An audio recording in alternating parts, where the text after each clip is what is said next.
नमस्कार, आप देख रहे हैं द क्रेडिबल न्यूज। मैं हूं शालिनी। देश के दो अलग अलग राज्यों से आई आग की खबरों ने पूरे सरकारी सिस्टम की पोल खोल कर रख दी है। ये घटनाएं चीख चीख कर कह रही हैं कि हमारे देश में लोगों की जान की कीमत कितनी सस्ती हो गई है। कल दिल्ली के मालवीय नगर में एक होटल में लगी आग ने 21 लोगों की जान ले ली और आज बिहार के मुजफ्फरपुर से वैसी ही डरावनी खबर आई है। वहां एक प्राइवेट हॉस्पिटल की आईसीयू में आग लगने से 4 मरीजों की मौत हो गई।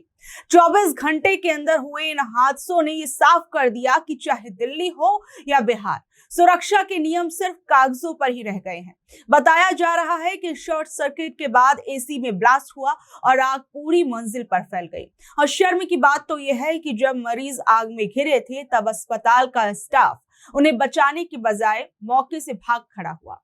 बेबस परिजन खुद अपने मरीजों को स्ट्रेचर पर लाद कर बाहर भागते दिखे।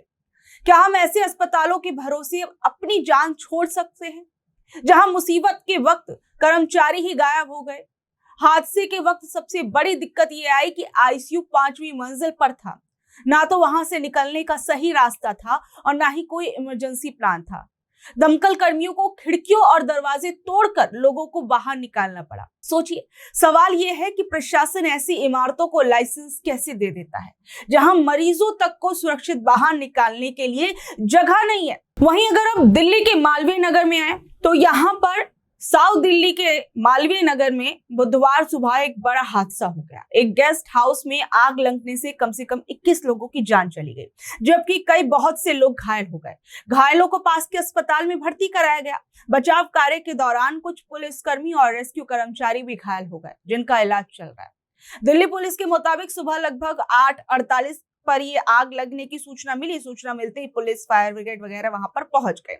फायर ब्रिगेड की 8 गाड़ियों ने आग पर काबू पाया। बचाव अभियान के दौरान 40 से ज्यादा लोगों को सेफली बाहर निकाला गया। और सबसे बड़ी बात इस पूरे हादसे के अंदर यह है कि मरने वालों में बड़ी संख्या में विदेशी नागरिक थे। ये गेस्ट हाउस मैक्स अस्पताल के पास ही था, इसलिए यहाँ अक्सर इलाज कराने आए मरीजों के परिजन और दोस्त रह जाते थे। आग लगने के समय बहुत से लोगों ने जान बचाने के लिए इमारत से छलांग लगा दी। कई ऐसे वीडियोस भी सामने आए। आसपास के कई लोगों ने गद्दे और रजाइयां बिछाकर कई लोगों की जान बचाने में मदद की। और इस पूरी की पूरी अभी जो ये आग लगी उसमें ये बातें निकलकर सामने आ रही हैं कि जिस बिल्डिंग में आग लगी वहां पर नियमों की अनदेखी की जा रही थी, वो भी खुलेआम। गेस्ट हाउस को केवल 6 कमरों की परमिशन मिली थी, लेकिन वहां 20 से ज्यादा कमरे बने हुए थे। और यह भी बताया जा रहा है कि इमारत के पास फायर सेफ्टी का जरूरी एनओसी नहीं था। पुलिस के मुताबिक आग जो है वो बेसमेंट में बने किचन से शायद शुरू हुई और धीरे धीरे पूरी इमारत में फैल गई। आग लगने का सही कारण भी अभी जो है वो प्रॉपर तरीके से सामने नहीं आया। कुछ लोगों का कहना है कि शॉर्ट सर्किट की वजह से आग लगी हो सकती है। और आप समझ सकते हैं कि घटना अपने आप में बता रही है कि देश की राष्ट्रीय राजधानी दिल्ली के अंदर अवैध निर्माण और फायर सेफ्टी की जो व्यवस्था है वो किस तरीके की है। सरकार अब मामले की जांच के आदेश दे रही है, लेकिन यहाँ पर सबसे बड़ा सवाल डबल इंजन की सरकार पर उठता है कि कैसे ऐसे अवैध निर्माण जो है वो खुलेआम चल रहे थे। और साउथ दिल्ली का इलाका कोई आम इलाका नहीं है। आप कह सकते हैं कि बड़े इलाकों में से है, पॉश इलाकों में से है। उसके बावजूद यहाँ पर सोचिए इतना बड़ा हादसा देखने को मिल रहा है, तो और जगहों का क्या ही कहा जाए। बहरहाल इस पर कई बयान जो है वो सामने आ रहे हैं, जरा उन्हें भी सुनिए। क्या हुआ था, मेरी जो किराएदारनी है वो आई, वो कह रही भैया आग लग गई। मैं आगे सीधा उसके कमरे में घुसा। मैंने कहा कहाँ आग लगी? कह रही भैया बाहर लगी हुई है। तो मैं जब इस गली में आया तो शीशे में बंदे हाथ थपथपा रहे थे, उनके जो हाथ में था वो बजा रहे थे, मगर शीशा टूट नहीं रहा था। उसके बाद किस प्रकार से लोगों को बचाया गया? उस पर आधे खिड़कियों में आधे बरसा के शीशा तोड़े हैं, जिन्हों में से खिड़कियां टूटने के बाद हमने एक बंदा फर्स्ट फ्लोर से जो कूदा, वो तो बेचारा फर्स्ट फ्लोर से कूदा, उसके पैर में चोट लगी थी बस। उसके बाद तो मैक्सिमम मैंने गद्दे बिछा दिए। कोई 3rd फ्लोर से कूदा है, कोई 4th से कूदा है। वो बंदे गद्दों पे कूदे और वो बिल्कुल सेफ थे। आपने किस प्रकार से मदद की, जैसे आप बता रहे थे कल? शीशे फोड़ने में और गद्दे बिछाने में और शीशे फोड़ने में। क्या कोई किसी व्यक्ति ने अंदर घुस के भी लोगों को बचाने हाँ, की थी?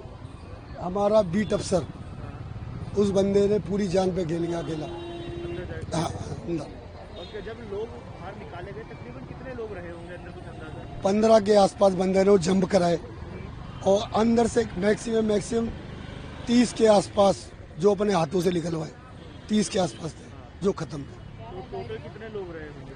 करीब 57 के आसपास। 57 के आसपास। हाँ, जो अंदाजा टूटी बिल्डिंग में। क्या स्थिति थी अंदर जब आग लग रही थी? भयानक आग लगी हुई थी पूरे में। क्या कोई ऐसा भी था जो इसको अंदर से बाहर नहीं निकाला गया? कि मेन एंट्रेंस एक है, वो उसी में आग लगी हुई है। ऊपर छत पे ताला है, नीचे जो शटर तोड़ा हुआ है वो मेरे खुद के हाथ का है, उसमें भी ताला लगा हुआ है, वो तोड़ा है, सब बलों से तोड़ा है। आपने हाँ क्या वहाँ से भी लोग बचाए गए? बेसमेंट? हाँ, बेसमेंट से ओनली कोई नहीं बचे, खत्म थे बचे।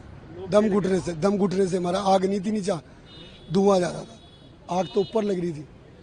फायर ब्रिगेड कितनी देर में पहुंच गई? फायर ब्रिगेड की टीम करीबन 8:55 पे इस गली में, जिस गली में मैं बता रहा हूँ जहाँ शीशे तोड़ रहा था, वहाँ पहली गाड़ी लग चुकी थी।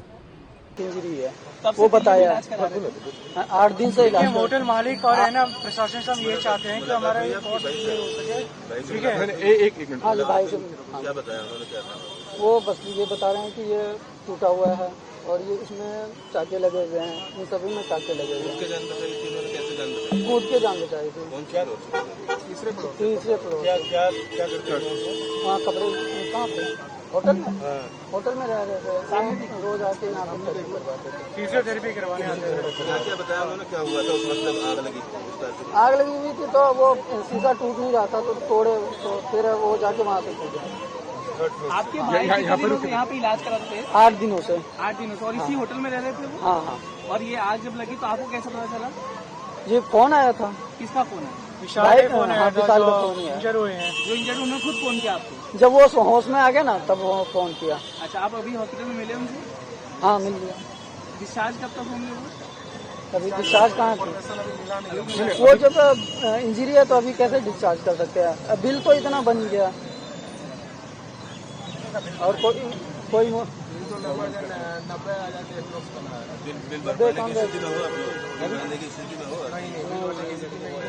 तरफ से भी मिला है कि 50,000 का कंपनी मिलेगा। जी है बिहार के, वैसे रहते हैं अभी पंजाब में। अभी तक कोई संपर्क करने नहीं आया। अभी ठीक है, फिलहाल अभी तो होश में है। काफी कमर का भी फ्रैक्चर हो गया उनका। कैसे वो वहाँ पहुँचे थे? और 10 डेज पहले वो फिजियोथेरेपी कराने आए हुए थे इसी हॉस्पिटल में, तो उनको डॉक्टर की तरफ से मिला गया कि 2-2 दिन के बाद आओ आप। तो जिस होटल में आगजनी की घटना उसी में 10 डेज के लिए वो रुके हुए थे। तो जैसे उनके कमर में आग की लपट आई तो हाथ वाथ पूरा झुलस गया और तीसरे मंजिल से वो शीशे तोड़ के कूद गए। जैसे कूदे उनका कमर में काफी चोटें आई हैं, तो होटल मैनेजमेंट की तरफ से इस हॉस्पिटल में उनको भर्ती कराया गया। बाकी कंपनसेशन का तो कुछ अभी तक हम लोग को मिला नहीं है, जैसे बिल वगैरह कुछ बनता है तो फिर हम बात करेंगे। जी, सरकार से तो चाहेंगे ही, हम लोग तो उतना बेयर कर नहीं पाएंगे। आपके भाई का नाम क्या हुआ? विशाल नाम हुआ, मेरा नाम शुभम कुमार हुआ। मुझे भैया ये नहीं पता, हम काम करने वाले बंदे हैं, काम करके चले जाते हैं 1 घंटा के। अभी कोई है? नहीं, ये नहीं है, कोई नहीं। ये भी पता नहीं मुझे, 1 घंटा पहले आई हूँ। मैं कुकिंग करती हूँ। किसके यहाँ? सबसे ऊपर वाले के घर। यहाँ कौन रहता है? क्या नाम? किराएदार है। क्या नाम है? ये किराएदार इनका भाभी को। हाँ? अभी तो गए ना ये। नहीं, नीचे वाले फ्लोर पे कोई है या ताला? नहीं, ताला लगा हुआ। तीनों फ्लोर पे ताला? हाँ, ताला लगा हुआ, कोई नहीं। कब से बंद है घर? कब से बंद है? हम इन लोग से कितना, हम लिफ्ट में ऊपर चले जाते हैं फिर आ जाते हैं। अच्छा, लेकिन मुझे कब से बंद है? सुबह खुले थे? मैं अभी 1 घंटा के लिए आती हूँ, 1 घंटा के में मेरा काम। जब आप आए थे तब पुलिस आई थी यहाँ पर? नहीं, मैंने कुछ देखा। मैं आई और सीधे गए काम पे, काम करके निकल गए। 4th फ्लोर पे जो है उनके घर में लोग हैं यानी कोई नहीं, एक भाभी है, बाकी कोई नहीं है। उनका हस्बैंड काम पे रहते हैं। किराएदार किराएदार है यहाँ पे या फिर वो किसी मकान की? नहीं, किराएदार है। हाँ, वो बिहार से, हमारे गाँव से। तो अब दिल्ली और बिहार के अंदर जो कुछ हुआ उस पर आप लोग क्या कुछ कहेंगे? नीचे दे कमेंट बॉक्स में अपनी राय जरूर बताइएगा और ऐसी अपडेट से जुड़े रहने के लिए देखते रहिए द क्रेडिबल न्यूज। मैं हूं शालिनी। धन्यवाद।